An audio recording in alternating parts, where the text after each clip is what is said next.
morning, everyone. This is Shiva from Soundbox Irrigation Design Services. So today we are going to discuss about some concepts regarding the backflow and siphonage theory. So if you have any doubts regarding this topic, please don't hesitate to ask me. So we know that this principle has been widely used in backflow preventers such as uh, we are using different kind of platform like DCA backflow preventer, RPZ backflow preventer, vacuum breaker, PVB backflow preventer. So there are different kinds of backflow preventers has been available in the irrigation industry. So again, it depends upon the purpose of.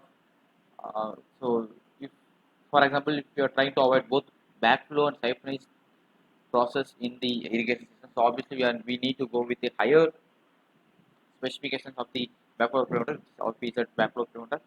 So this kind of some concept which is the reason for the uh, introduction of backflow preventers in the irrigation system.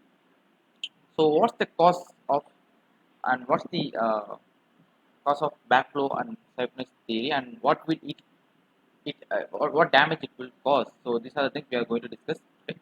So and I'm going to separate this in a different uh, various parts because I cannot. I'm just going to cover this from the very basics so that it will be very easier to understand for you people. So yeah, why uh, backflow preventer? For example, we know that. Let me change to the laser pointer first of all. Yeah, we know that this is potable water supply and this is non-potable. Non-potable usually this our irrigation system is considered as the non-potable usually because we are using fertilizers, we are using some kind of chemicals, so that if it enter into the potable water supply, which is normally city water line, so obviously it will cause some it will contaminate the city water line, so it will damage it will cause some kind of diseases of to the people who do drink this water from city water mainly. So we need to stop the backflow of water from this line into the potable water line. So that's why we are using backflow preventer. So we need to stop the entering of this potable water supply into the non-potable water supply into the potable water line. So you may have a doubt that okay, water is normally coming in this direction, right? So how that how that water can get in flow backwards? So these are the things you may ask in your mind. You may have in your mind. So this backflow and siphonage causes the reverse flow of water into the potable water line. So that's why we need to understand this concept. Though this is very important concept, as we know. So simply to avoid this siphonage and backflow, we are using backflow preventer. So as I said earlier, a cross connection is the link of channel granting a source of pollution with the potable water supply. So this is the polluted water connection. This is non-polluted. So we need to make a separation to prevent the backflow of entering of water from the non-potable into the potable. The poultry substance in most cases liquid, like we are using fertilizing liquids, so it will cause a it may enter into the city water line. So we need to avoid that. So why the water?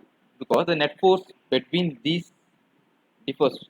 Generally, if the net force of non-potable water is greater than the potable water, obviously the force will allow the water to enter into the potable water supply. So okay, the two factors are this essential factor. First, there must be a link. If there is a link between two water lines, obviously there's a chance of getting contaminant. And second one is resultant force. So if the force in non-potable is greater than potable, obviously the water will get entered into the potable water supply. So these are the two factors which determine the chances of uh, water gets contaminated. So next one is. So yeah, I'm just going to start from very basic with pressure. Usually we are using the term pressure all over the different fields. But in irrigation, pressure is the uh, most important thing because it it allows the water to move. It causes the different pressure uh, exhibit the different flow. So these are the things. So pressure is very crucial for the irrigation, especially if you are we are in hydraulic field, obviously pressure is the uh, biggest thumb rule for everyone. So we need to understand this very clearly so that we can able to get over this uh, difficulties of understanding the pressure. So pressure may be referred to as using an absolute scale, like such as PSI, pounds per square inch absolute, and our gauge scale, pounds per square inch gauge. So you may not hear this word. We know that we only hear about PSI and PSIG. So PSIA, in the sense we are just adding the atmospheric pressure at the sea level. We know that at the sea level, atmospheric pressure is 14.7 psi. So, right. So, but what whenever we are measuring the pressure, we are just measuring with the pressure gauge, right? So it's called as pressure pound psi g, because we are measuring the pressure with the gauge. So it does not include the uh, atmospheric pressure. It does not add the atmospheric pressure. So whenever we are indicating the pressure at absolute, we need to add the atmospheric pressure. So P absolute is equal to gauge pressure plus atmospheric pressure, which is 14.7 psi at sea level. Get if you want gauge pressure from the atmospheric pressure for absolute pressure, we need to subtract the atmospheric pressure from the absolute pressure so that we can get the gauge pressure. So I hope you have understood the difference between the absolute pressure and gauge pressure. But generally, we are just going to, like, whenever we are measuring the pressure, we are just going to measure the pressure gauge. So obviously, the reading usually in pressure is peak gauge. So we no need to worry about the absolute. So in scientifically, uh, such as for example, whenever we are above the sea level, so we need it may the for example at the sea level for atmospheric pressure is 14.7 psi. For example, if you are above the 40,000 feet above, so obviously this will drastically go down to 7 psi. So it will cause a uh, uh, different. It will cause, for example, like water temperature at the sea level is 100. For a water boiling point of water is at sea level is 100 degrees for but in Ooty, in Nilgiris, or in Everest, the uh, boiling point of water is below 100. It's like 95 degrees Celsius, 90 degrees Celsius. It's because of the difference of the elevation. So that this is atmospheric pressure is an important factor whenever we are measuring. In essence, I hope you have understand this gauge pressure and atmospheric pressure in this concept. And one more thing is why we need to understand the atmospheric pressure is, for example, what is vacuum? We know that vacuum. So we are just we are just staying in the uh, outside. So we know that there is above some. We have feeling that 14.7 psi pressure. We are just absorbing the pressure from the atmosphere because considering we are at a sea level. So, for example, in the vacuum, there will not be any pressure. Complete vacuum, there will not be any pressure. For example, you can say that pressure is 0 psi A. Because in vacuum, we will reduce the complete vacuum. We will reduce this psi and we will suck the air inside that. So there will not be any vacuum, any pressure into that. In that condition, in space, we don't have any pressure above us, so that we are flying, right? So similarly, in that condition also, we don't have any pressure. If we are in vacuum, we don't have any pressure. And generally, we can say if something is below the 14.7 psi, including atmospheric pressure, obviously it is partial vacuum. So we are below the atmospheric pressure. So obviously, it will create some different. It will create some.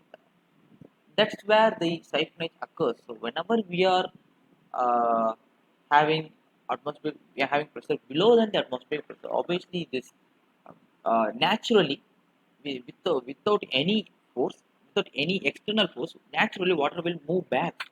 So that's why siphonage is the major cause for whenever we are having some different atmospheric pressure below the whenever we have pressure inside the irrigation system below the atmospheric pressure, siphonage will going to occur. So we have a doubt that like how the siphonage occurs. So what's the reason for the siphonage? So I will discuss about that in the uh, upcoming sessions. Okay, I just want everyone to clear about what is pressure, what is vacuum, and what is absolute pressure, and what is gauge pressure, and what is atmospheric pressure. So these things you need to clear before understanding the siphonage and back pressure. So moving into this water pressure. We know that one ATM, one atmosphere pressure is 14.7 psi at sea level. So one ATM is equal to 14.7 psi.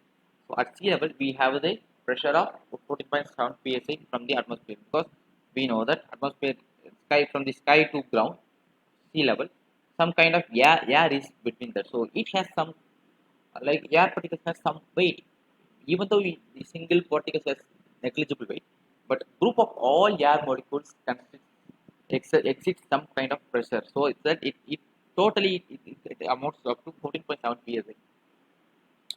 So for an understanding of the nature of the pressure, its relationship to the water depth. So this is the, like, for example, so this is 1 feet cube, right? So length is 1 feet, and uh, breadth is 1 feet, height is 1 feet. So I'm just, what I'm going to do that, I'm just going to, so 1 feet is 12 inches, right? We all know that. So I'm just going to separate this into 12 different 12 sections. So obviously this is this 1 inch square, right? So we have 1 inch square in this area, and above the feet is one inch, whatever, one inch, 1 feet. Okay. So in such condition, so in this particular 1 inch, one one square inch is receiving the weight of 1 feet of water. So which is 1 feet of water per square inch obviously is equal to 0.433 pounds. That's why uh, 1 foot of water is equal to 0.433 psi. So again, this is without adding the atmospheric pressure. This is gauge pressure. You need to understand that. So if we are including the atmospheric pressure, we need to add this with 4 plus 14.7. So, but yeah, we are just going to, we do measure with the gauge, so that we need to only worry about this value. So we don't need to worry about the psi absolute. And so, 1 foot of water exhibits 0.3433 psi at the bottom.